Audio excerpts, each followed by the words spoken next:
Здравствуйте, в эфире «Заман». Сегодня пятница, 8 января. Это 681-й день аннексии Крыма. В Крыму снова исчез крымский татарин. Аблязимов Эрнест Яшарович, 1971 года рождения, ушел из дома вечером 4 января, и до сегодняшнего дня его местонахождение неизвестно. Последний раз его видели на автовокзале Симферополя. Был одет в черные джинсы, белые кроссовки и коричневую куртку. Если кто-то видел или знает о местонахождении Эрнеста Аблязимова, просьба позвонить по телефону, который вы видите на экране.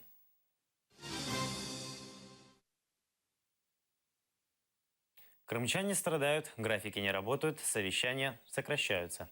Вчера глава российской администрации Крыма Сергей Аксенов отменил в честь Рождества вечернее совещание штаба чрезвычайной ситуации. Утреннее совещание провел в своем кабинете. Но Аксенов говорит, что надо работать качественно, потому что ситуация, которая сложилась в Крыму, может войти в учебники.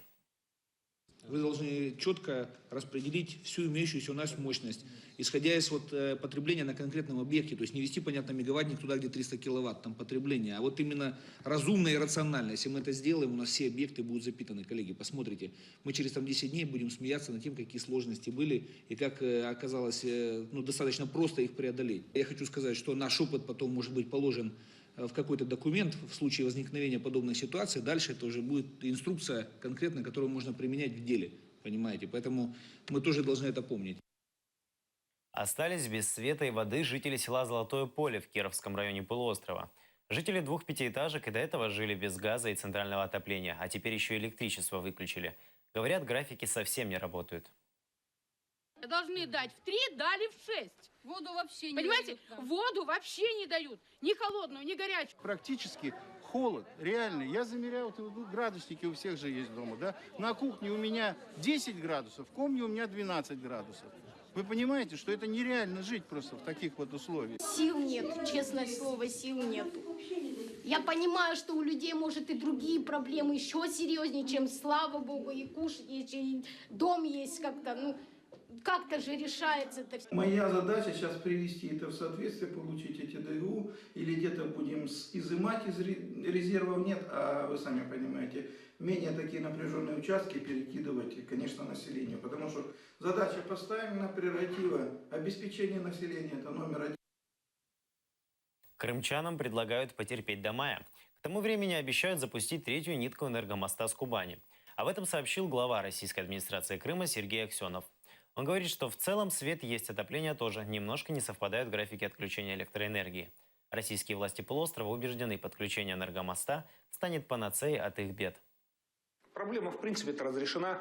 На сегодняшний день тепло подается во все без исключения дома. Все котельные обеспечены электроэнергией.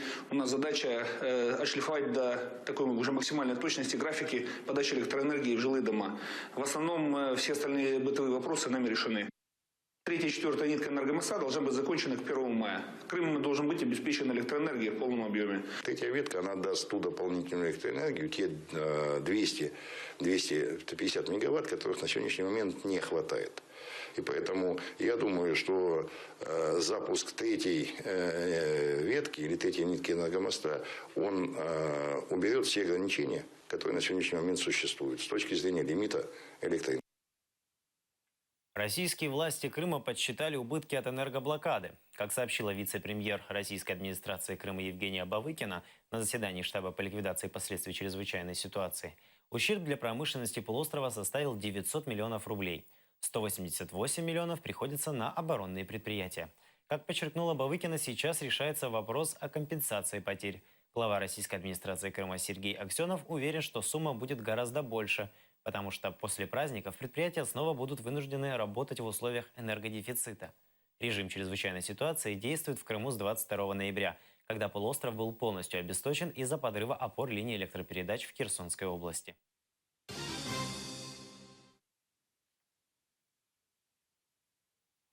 Сергея Аксенова хотят заменить. Об этом пишет издание «Левый берег» со ссылкой на собственный источник. Новым главой российской администрации Крыма станет Эдуард Басурин, заместитель министра обороны так называемой Донецкой Народной Республики.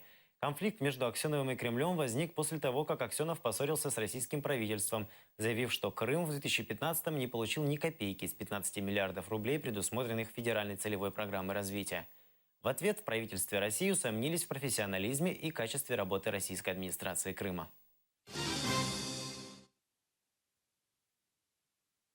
Муфтият Крыма просит крымских татар не вступать в крымско-татарский батальон. Об этом говорится в обращении на сайте Духовного управления мусульман Крыма и Севастополя. Священники-мусульмане обеспокоены попытками поднять крымско-татарский народ на борьбу. Несмотря на существующие проблемы и притеснения крымских татар, призывают к терпению. Ранее инициатор гражданской блокады Крыма Ленур Ислямов заявил о создании крымско-татарского добровольческого батальона имени Намана Челебиджи-хана. На обращение муфтиата Ислямов заявил, что необходимо определиться, с кем они. Он уверен, что дружба с оккупационной властью к спасению народа не приведет.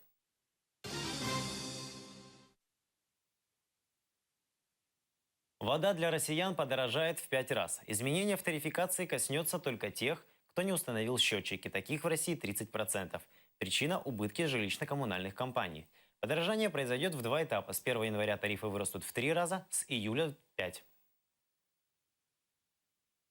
В Симферополе не убирают мусор. Крымчанин Мустафа Мустафаев выложил видео, где он идет неподалеку радиорынка, наблюдая вокруг себя мусор. Это не первое видео о загрязненности улиц в Крыму. Ну что, ребят, вот мы находимся недалеко от радиорынка. Смотрите, какие у нас тут прелести. Чистота и порядок. Зато Обама чмо. Вот, посмотрите. Дворец Виктора Януковича передадут в управлению дел президента России. Об этом написал сайт Flash Crimea, сославшись на собственный источник в севастопольском правительстве. В 2007 году компания, которую связывают со старшим сыном экс-президента Украины, приобрела в Крыму на мысе Айя одноименный санаторий. На территории в 3,5 гектара начали строительство, позже работы прекратили. После аннексии с дворца хотели сделать базу отдыха, однако теперь он будет принадлежать управлению делами президента России.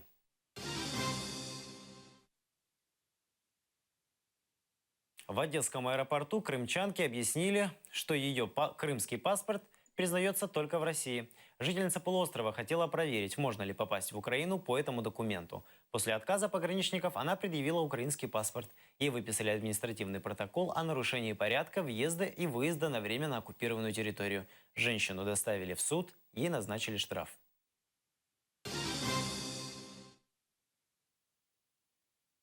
Бандитские формирования в зоне проведения антитеррористической операции не прекращают атаки в сторону украинских военных.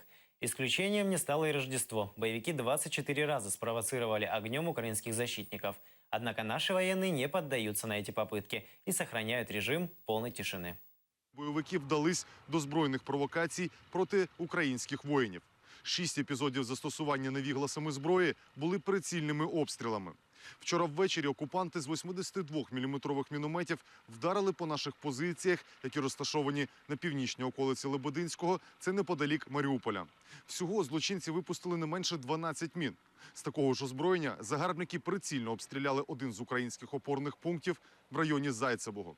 З настанням сутінок до опівночі кремлівські найманці декілька разів зі стрілецької зброї, гранатометів різних систем та великокаліберних кулеметів вели турбуючий вогонь в бік українських воїнів, що несуть службу на підступах до Пісків, Опитного та Новгородського. Без порушень режиму повної тиші впродовж минулої доби було лише на Луганщині. З початку цієї доби російсько-терористичні бандформування, які облаштувались у зруйнованому Донецькому аеропорту, близько 1-ї години ночі впродовж 15 хвилин вели неприцільний вогонь зі стрілецької зброї в бік українських підрозділів біля Опитного.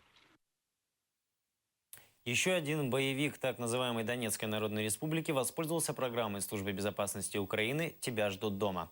Житель Донецкой области в июне прошлого года присоединился к боевикам, охранял место дислокации одной из группировок. Впоследствии он осознал преступную сущность террористической организации, так называемого ДНР, и отсутствие перспектив для себя. Решил отказаться от террористической деятельности и вернуться домой. Узнав, что Служба безопасности Украины осуществляется программа «На тебя чекают дома», которая помогает вернуться домой к мирной жизни тем участникам незаконных формирований, которые не совершали тяжких преступлений, не участвовали в боевых действиях. Что хочу сказать тем ребятам, которые держат автоматы на территории ДНР. Бросайте оружие, едьте домой, здесь вас ждут семьи, дети. Здесь вы нужнее, чем там. Пропутинскую Марин Ле Пен, председателя французской политической партии «Национальный фронт», хотят посадить. Управление финансовой прокуратуры Франции объявило о начале предварительного расследования в отношении французского политика неонацистской идеологии. Об этом информирует агентство Reuters. Сообщается также и об аналогичном уголовном производстве на ее отца Жан-Мари Ле Пен. Их двоих подозревают в умышленном сокрытии доходов. В прошлом году их обвинили в занижении оценки своего состояния в отчете за 2014 год. Известно, что Марин Ле Пен подала апелляцию в Государственный совет, но протест отклонили. Она и ее отец – последователи ультраправых политических убеждений. Ле Пен увлекается политикой и идеологией президента России Владимира Путина, занимает антиукраинскую позицию и хочет уничтожить Евросоюз. В прошлом году Чешско-Российский банк дал ей кредит в 9 миллионов евро на проведение избирательной кампании. Французские банки отказали партии в финансировании.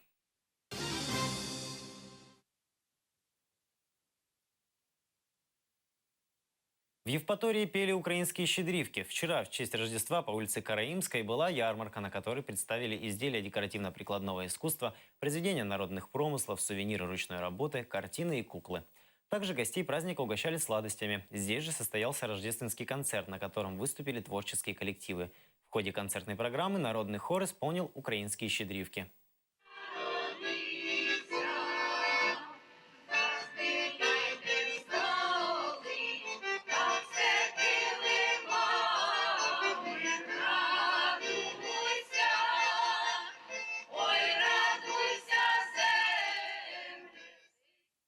Крымско-татарская молодежь организует благотворительный концерт. Мероприятие состоится 28 января в Крымско-татарском театре. На концерте выступят известные крымско-татарские исполнители, организаторы, волонтерская команда «Ачик Юрий Клер», то есть «Открытые сердца». Билеты можно приобрести в Национальном центре «Казине». Это все новости на этот час. Больше в следующем выпуске «Заман». Оставайтесь на АТР. Хороших выходных.